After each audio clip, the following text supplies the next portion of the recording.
Bismillahirrahmanirrahim. Assalamualaikum warahmatullahi wabarakatuh. Selamat pagi teman-teman Rombel A. Waalaikumsalam warahmatullahi wabarakatuh. Pagi Ayu. Semuanya diharapkan on cam semua ya.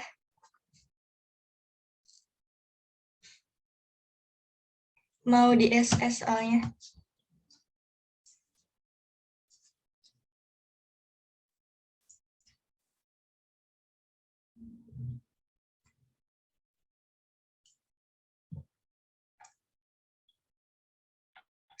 Oke, teman-teman walaupun kita sekarang aja Zoom-nya jam 9, tapi nanti kita jangan lupa presensi ya. Kayaknya hari ini nggak ada diskusi, cuma presensi, terus presentasi sama tugas aja.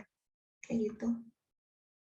Oke, baik sebelum presentasi dimulai, marilah kita baca doa terlebih dahulu. Saya dipersilahkan.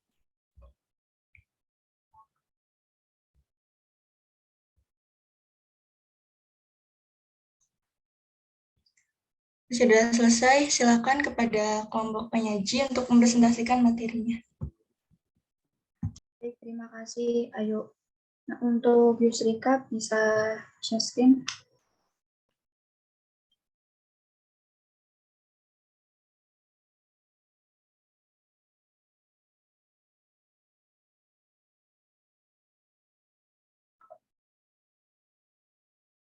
Teman-teman sudah terlihat ya? Sudah terlihat? Baik. Assalamualaikum warahmatullahi wabarakatuh. Di sini kami dari kelompok 8 akan mempresentasikan mengenai penyusunan proposal skripsi dengan mata kuliah penelitian pendidikan sekolah dasar dengan dosen pengampu Ibu Dr. Nuning Andrijati MPD. Nah, sebelumnya kita perkenalan dulu dengan anggota kelompok kita, kelompok 8. Ini salah penulisan ya. Yang pertama ada Yusrika Nabila dengan NIM yang tertera, lalu saya Erika Nurlasmi dengan NIM yang tertera, dan Yuwida Romanda Saktilia dengan NIM yang tertera. Nah, untuk yang pertama kita akan membahas mengenai pengertian proposal skripsi. Lalu yang kedua yang akan kita bahas yaitu struktur atau sistematika proposal skripsi. Lalu yang ketiga cara menyusun proposal skripsi, dan yang terakhir contoh proposal skripsi. Nah, langsung saja yang pertama yaitu pengertian proposal skripsi. Proposal skripsi sendiri apa sih? Nah, proposal skripsi itu merupakan sebuah rancangan kerja untuk melakukan penelitian pada suatu bidang studi tertentu dalam rangka menghasilkan karya tulis ilmiah sebagai prasyarat penyelesaian studi di perguruan tinggi pada program sarjana. Nah, yang selanjutnya ada sistematika proposal skripsi. Nah, sistematikanya ini dibagi menjadi 3 bagian. Bagian yang pertama yaitu bagian awal dengan isinya yaitu ada halaman judul, halaman persetujuan, dan daftar isi.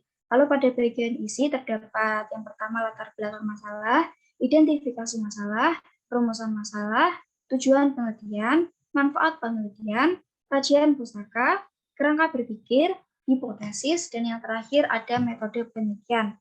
Nah, pada bagian akhir ada daftar pustaka dan lampiran. Untuk rinciannya akan dibahas di slide nanti. Nah, yang selanjutnya yaitu sistematika proposal penelitian berdasarkan jenis penelitiannya, yaitu metode penelitian. Nah, yang pertama, penelitian kuantitatif. Ini ada 3 jenis yang dituliskan, yaitu korelasional. Yang pertama ada desain penelitian. Nah, ini pendekatan dan jenis penelitiannya. Lalu yang kedua ada tempat dan waktu penelitian. Yang ketiga ada populasi dan sampel. Yang keempat variabel penelitian. Yang ketiga definisi operasional variabel. Yang keenam ada teknik dan instrumen pengumpulan data. Lalu ada uji persyaratan normalisasi, koliniaritas atau multikoliniaritas. Nah, yang terakhir ada teknik analisis data. Nah, untuk komparatif ini sama seperti korelasional. Nah, ada desain penelitian, ada tempat dan waktu penelitian, ada populasi dan sampel, variabel penelitian, definisi operasional variabel, teknik dan instrumen pengumpulan data, uji persyaratan, dan teknik analisis data. Ini sama seperti korelasional. Lalu yang eksperimen ini sedikit berbeda. Nah, yang pertama ada desain penelitian. Lalu ada desain eksperimen, ini yang berbeda karena ia eksperimen.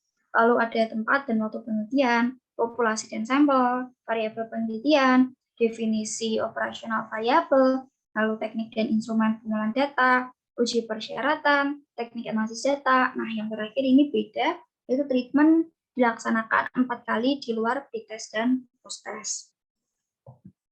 Nah, yang selanjutnya yaitu penelitian kualitatif. Ini ada 7 sistematika strukturnya ya. Yang pertama ada desain penelitian, yaitu pendekatan dan jenis penelitiannya. Lalu tempat dan waktu penelitian. Ada yang ketiga prosedur penelitian, lalu data dan sumber data. Ada teknik dan instrumen pengumpulan data, lalu keabsahan data, dan yang terakhir teknik analisis dan interpretasi data.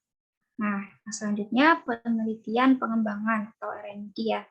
Nah, ini ada 9 struktur. Yang pertama ada desain penelitian, sama yaitu pendekatan dan jenis penelitiannya, lalu tempat dan waktu penelitian, ada prosedur penelitian, lalu data, sumber data, dan subjek penelitian. Ada variabel penelitian, yang keenam ada definisi operasional variabel, lalu ada teknik dan instrumen pengumpulan data, ada juga uji kelayakan, uji validitas, dan uji reliabilitas. Lalu yang terakhir ada teknik analisis data. Nah, yang selanjutnya akan dibahas oleh rekan saya, Yusrika, silakan. Baik, terima kasih. Selanjutnya adalah cara menyusun proposal skripsi. Pada bagian awal ini adalah sekumpulan dokumen yang berisi keterangan terkait proposal skripsi. Bagian ini memuat beberapa subbagian, diantaranya yang pertama ada sampul depan. Sampul depan ini adalah bagian yang memuat judul penelitian, lambang universitas, nama dan nomor induk mahasiswa, nama departemen atau jurusan, nama fakultas dan universitas, serta tahun terbitnya proposal tersebut. Yang kedua ada persetujuan dosen pembimbing. Yang ketiga ada lembar pengesahan, yakni dokumen yang memuat pengesahan dari dosen pembimbing dan ketua departemen atau jurusan yang mengesahkan proposal tersebut. Selanjutnya ada kata pengantar, yakni bagian awal yang diisi oleh mahasiswa untuk memperkenalkan maksud dan tujuan penelitian, serta lain-lain sebelum kepada bagian inti dari proposal. Selanjutnya ada daftar isi, yakni dokumen yang digunakan sebagai penunjuk halaman dari isi proposal penelitian yang telah dibuat. Selanjutnya ada daftar tabel, yakni bagian yang menunjukkan tabel-tabel yang ditampilkan dalam proposal beserta halamannya, dan juga ada daftar gambar, yakni bagian yang menunjukkan gambar-gambar yang ditampilkan dalam proposal beserta halamannya. Selanjutnya ada bagian isi, yaitu bab 1 pendahuluan yang berisi latar belakang.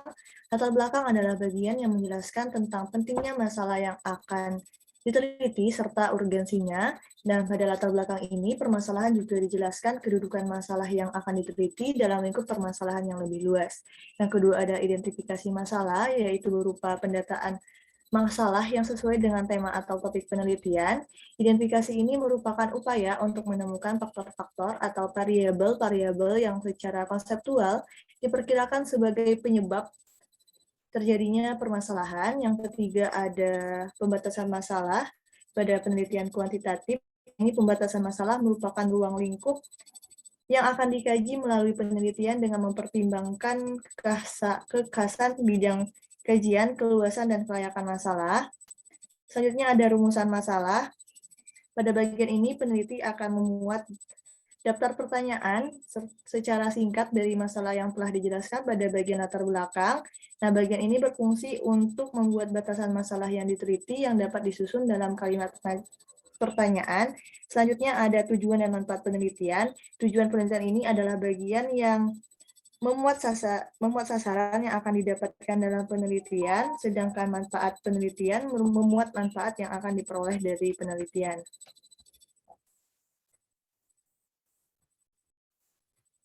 Selanjutnya bab 2, tinjauan pustaka yang berisi kajian teoritis.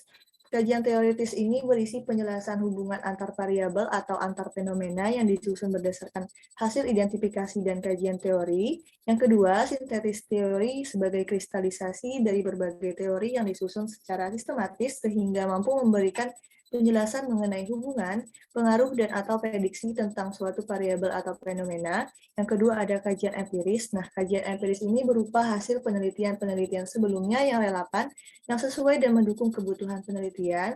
Selanjutnya ada kerangka berpikir.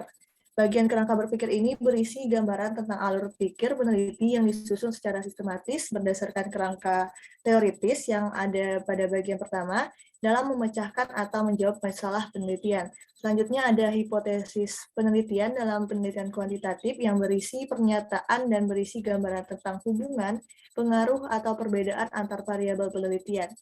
Hipotesis merupakan dugaan yang akan dibuktikan. Hipotesis ini dirumuskan secara logis berdasarkan teori dalam kalimat yang singkat, jelas, dan padat. Misal, terdapat pengaruh langsung positif variabel X terhadap variabel Y. Yang ketiga ada bab 3 metodologi penelitian yang berisi desain penelitian yang pada bagian ini berisi tentang pendekatan dan jenis penelitian serta paparan rancangan atau langkah awal penelitian yang hendak digunakan berdasarkan alasan penggunaannya, beserta alasan penggunaannya.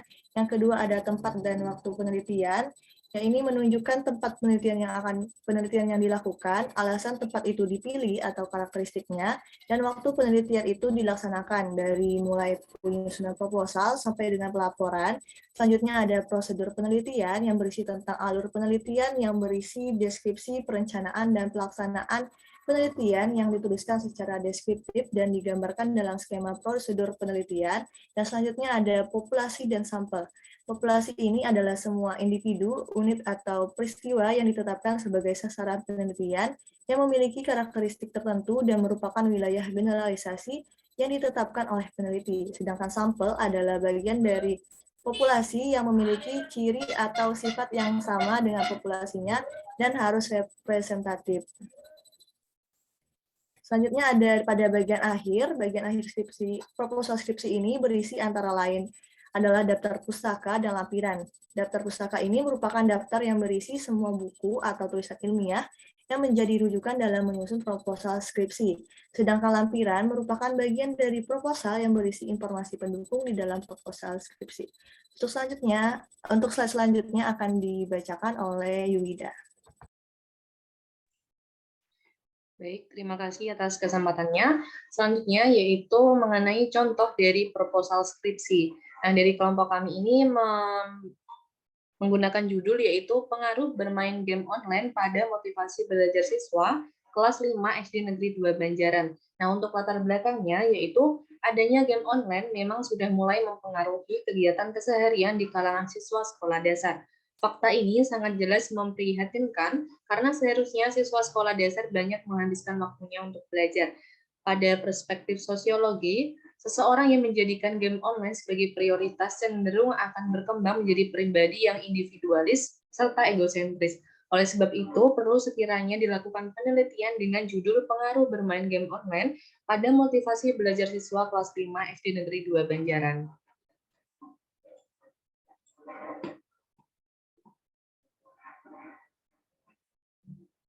Nah, selanjutnya yaitu batasan masalahnya. Yang pertama yaitu rendahnya tingkat motivasi belajar siswa kelas 5 SD Negeri 2 Banjaran.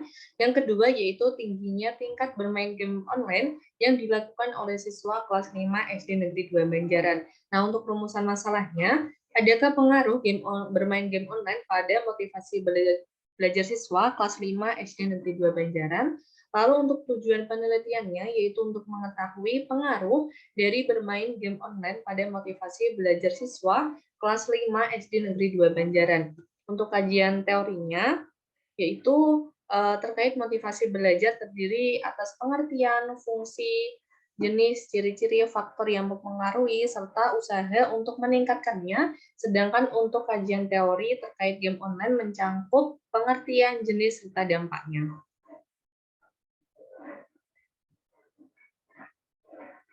Nah, untuk hipotesisnya, yaitu adanya pengaruh positif serta signifikan antara variabel bermain game online dengan motivasi belajar siswa di kelas.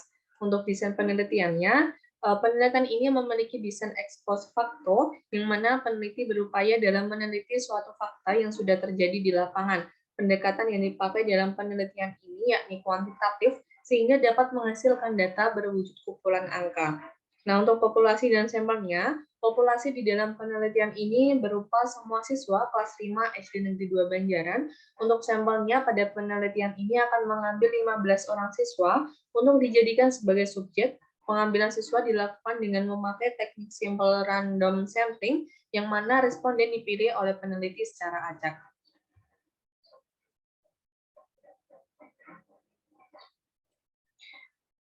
Lalu selanjutnya ada instrumen pengumpulan data. Peneliti akan mengerjakan pengumpulan data dari para responden dengan memakai instrumen berupa kuesioner.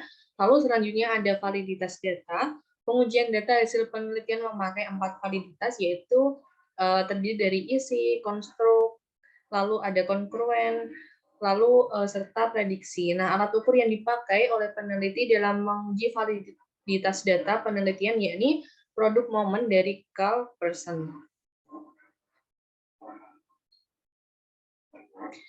Nah, baik, demikianlah pemaparan materi mengenai menyusun proposal skripsi. Selanjutnya saya kembalikan kepada moderator. Baik, terima kasih. Nah, sesi presentasi sudah selesai, selanjutnya yaitu sesi tanya-jawab. Nah, pada sesi tanya-jawab ini nanti ada 2 termin. Termin yang pertama terdiri dari 3 penanya, dan termin kedua terdiri dari 2 penanya. Untuk yang bertanya nanti dapat mengangkat fitur raise hand, dan jika sudah dipersilakan dapat menyebutkan nama dan NIM. Untuk termin pertama, saya buka 3 penanya. Bagi yang ingin bertanya bisa raise hand.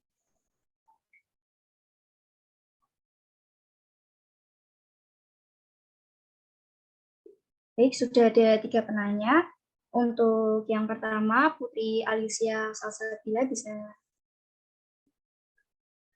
Baik, terima kasih atas kesempatannya. Saya Putri Alicia Salsabila dengan NIM 140142061, izin bertanya pada kelompok penyaji, adakah perbedaan kajian pustaka pada penelitian kuantitatif dan kualitatif?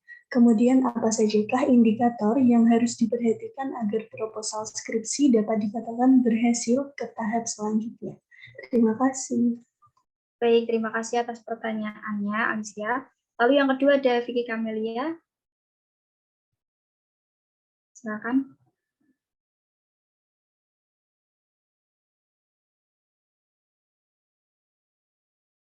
Maaf, Vicky Camelia belum di... Baik, izin masuk. Terima kasih atas kesempatannya. Perkenalkan, saya Vicky Camelia dengan NIM 14014200030. Izin bertanya kepada kelompok penyaji. Hal apa sajakah yang perlu dipertimbangkan dalam pemilihan judul proposal skripsi? Terima kasih. Baik, terima kasih atas pertanyaannya. Yang selanjutnya, Lutfia, bisa dipersilakan. Baik, terima kasih atas kesempatannya. Perkenalkan saya Lutfi Alimul Sajidah, NIM 14014200114. Izin bertanya, menjelaskan menurut kelompok penyaji, bagaimana jika sistematika proposal skripsi itu tidak lengkap. Terima kasih. Baik, terima kasih atas pertanyaannya. Sudah ada 3 penanya dan pertanyaan sudah ditampung. Kami meminta, dari kelompok 8 meminta waktu sebentar untuk mendiskusikan jawabannya.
Baik, dari kelompok kami sudah mendapatkan jawabannya. Yang pertama, saya akan menjawab pertanyaan dari Putri Alicia. Tadi bertanya, adakah perbedaan kajian pustaka pada penelitian kuantitatif dan kualitatif? Lalu, apa sajakah indikator yang harus diperhatikan agar proposal skripsi dapat dikatakan berhasil ke tahap selanjutnya? Nah, untuk perbedaannya, kajian pustaka pada penelitian kuantitatif dan kualitatif ini ada bedanya. Nah, penelitian kuantitatif ini membahas kajian secara luas pada awal penelitian. Hal ini menunjukkan adanya dua tujuan utama, yaitu penelitian kuantitatif membenarkan pentingnya perumusan masalah penelitian, dan penelitian kuantitatif memberikan sebuah pemikiran untuk perumusan tujuan penelitian, pertanyaan penelitian, atau hipotesis. Nah, dalam banyak penelitian kuantitatif, penulis memasukkan kajian dalam bagian terpisah berjudul kajian pustaka untuk menyoroti peranan bagian penting. Lalu penulis juga menggabungkan kajian ke dalam bagian akhir penelitian, membandingkan hasil dengan prediksi sebelumnya yang dibuat di awal penelitian.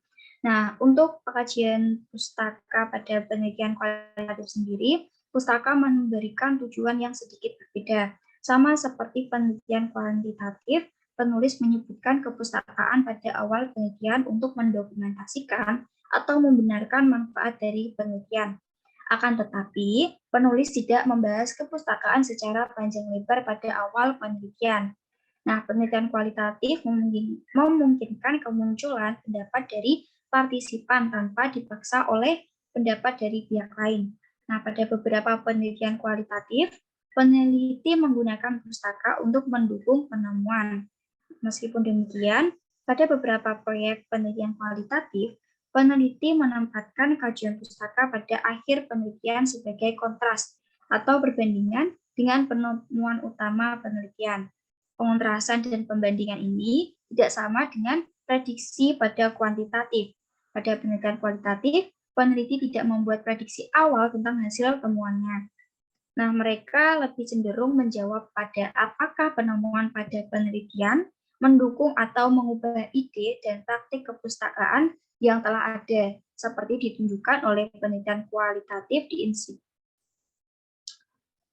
Kualitatif yang mungkin sudah pernah kita lihat. Nah, indikator yang harus diperhatikan sendiri yaitu latar belakang penelitian harus jelas. Jangan ada seperti kalimat katanya atau memasukkan berita yang belum tentu ada bukti pastinya atau data yang akurat itu.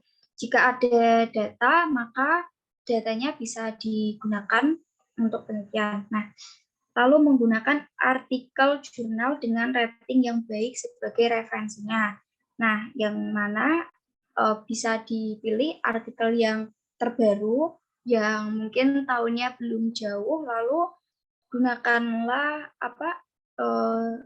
artikel yang sering digunakan sebagai referensi, artikel yang sering dipakai untuk penelitian.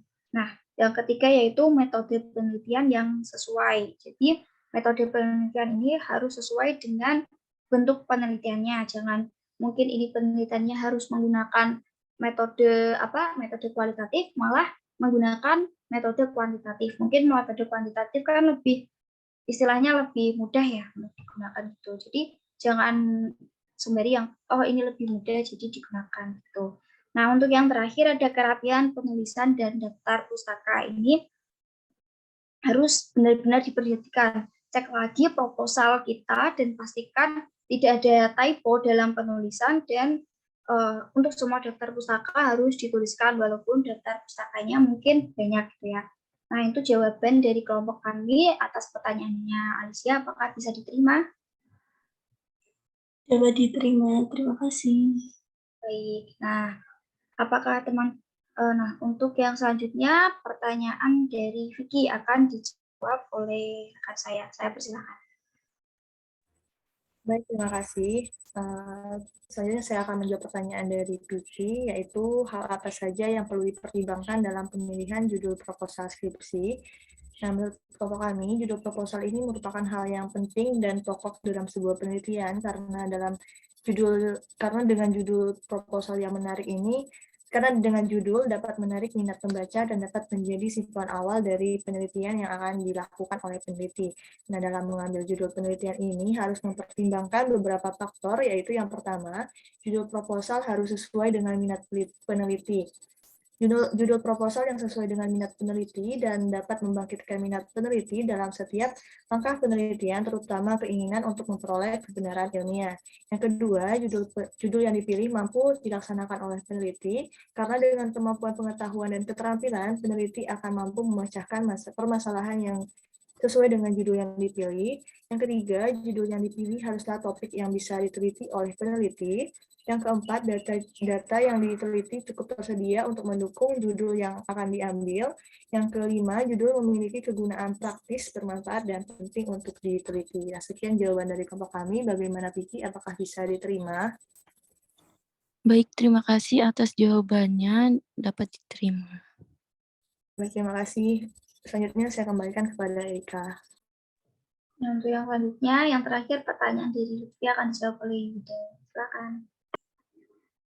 Baik, terima kasih atas kesempatannya. Kali ini saya akan menanggapi pertanyaan yang diajukan oleh Lutfia, yaitu dengan pertanyaan, jelaskan menurut kelompok kami bagaimana jika sistematika proposal skripsi itu tidak lengkap.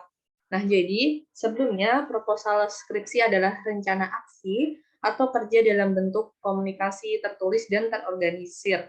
Nah, isi proposal ini haruslah lengkap, jelas, singkat, dan mudah dimengerti oleh pembaca, karena pembuatan proposal dimaksudkan untuk memasarkan ide dan rancangan untuk pegangan operasional ketika melakukan penelitian. Nah, akibatnya jika proposal tidak lengkap akan menyebabkan proposal ini akan ditolak atau tidak dapat diterima karena proposal tersebut kurang bisa meyakinkan pihak penerima, tidak mengikuti tata urutan yang benar, dan kegiatan yang akan dilakukan dinilai kurang meyakinkan atau kurang bermanfaat. Baik, demikian jawaban untuk pertanyaan Lutfia. Bagaimana Lutfia, apakah jawabannya sudah bisa diterima? Ya, terima kasih. Baik, terima kasih kembali. Saya kembalikan kepada moderator. Baik, terima kasih untuk para penanya dan kelompok yang sudah menjawab. Nah, untuk teman-teman, apakah ada yang ingin menanggapi dari diskusi tanya-jawab tadi? Baik, jika tidak ada, akan kami lanjutkan ke sesi termin yang kedua.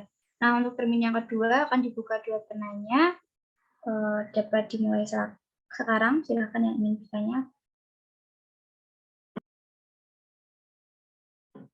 Ya, sudah ada dua penanya ya.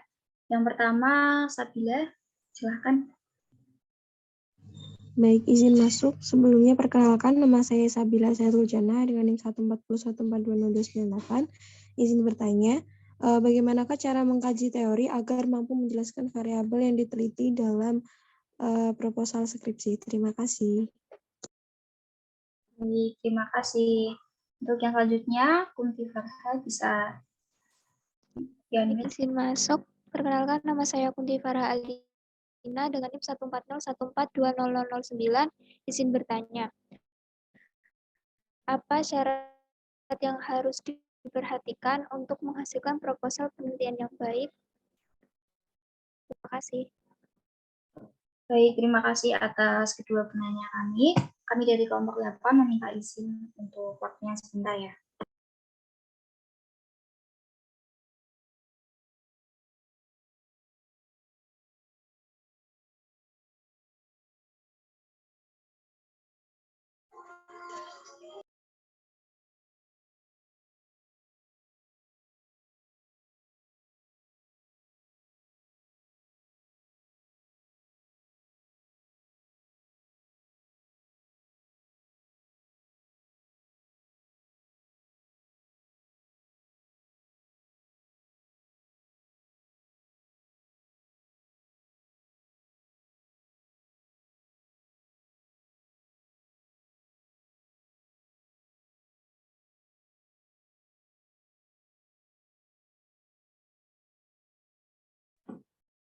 Nah, dari kelompok kami sudah mendapatkan jawabannya.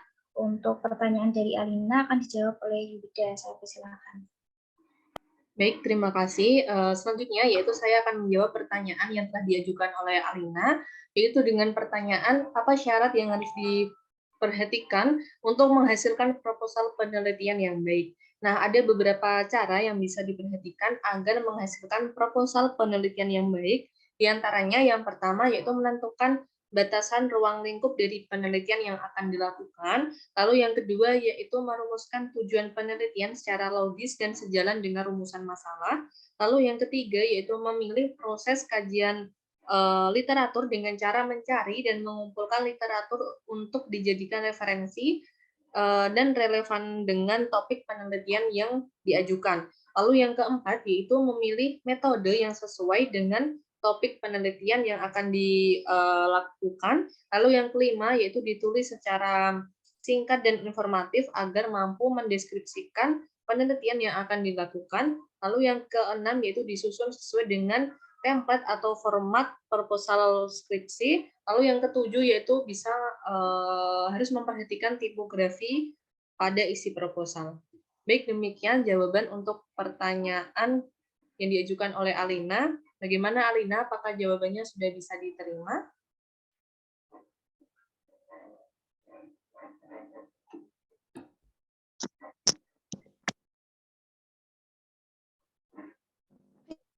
Baik, terima kasih untuk jawabannya.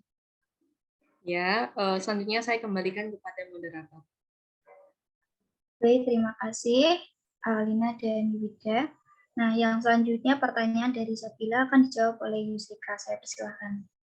Baik, saya akan menjawab pertanyaan dari Sabila, yaitu pertanyaannya bagaimana cara mengkaji teori agar mampu menjelaskan variabel yang diteliti dalam proposal skripsi.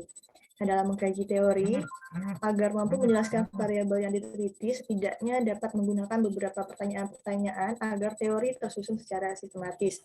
Pertanyaan-pertanyaan ini dapat memuat beberapa kalimat atau kata, yaitu yang pertama apa, yaitu apa definisi dari suatu variabel penelitian yang akan dikaji. Yang kedua, mengapa variabel tersebut penting untuk diteliti. Yang ketiga, bagaimana variabel tersebut terbentuk, dari konsep-konsep apa saja variabel tersebut berasal, faktor-faktor apa saja yang mempengaruhinya, serta bagaimana kriteria untuk mengukur variabel tersebut. Nah, sekian jawaban dari kelompok kami. Bagaimana Sabila, apakah bisa diterima? Bisa diterima, terima kasih, Yusrika. Baik, terima kasih kembali. Selanjutnya saya kembalikan kepada moderator. Baik, terima kasih untuk penanya dan kelompok yang sudah menjawab.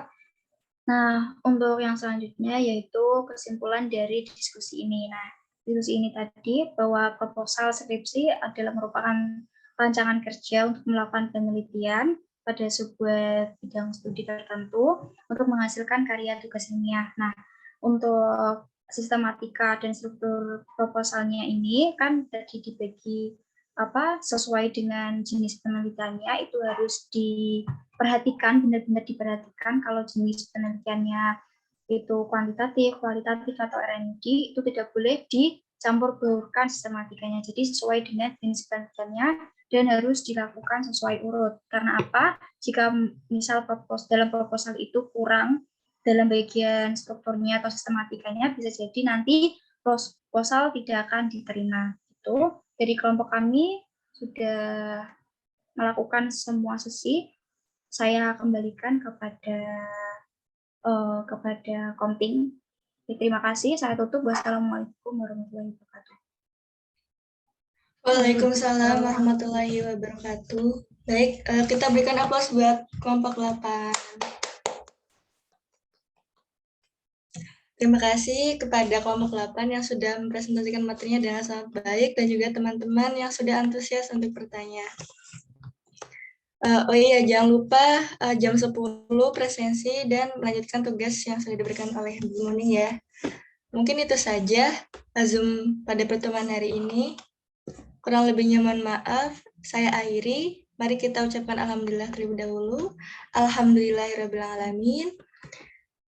Saya akhiri. Wassalamualaikum warahmatullahi wabarakatuh. Waalaikumsalam warahmatullahi wabarakatuh.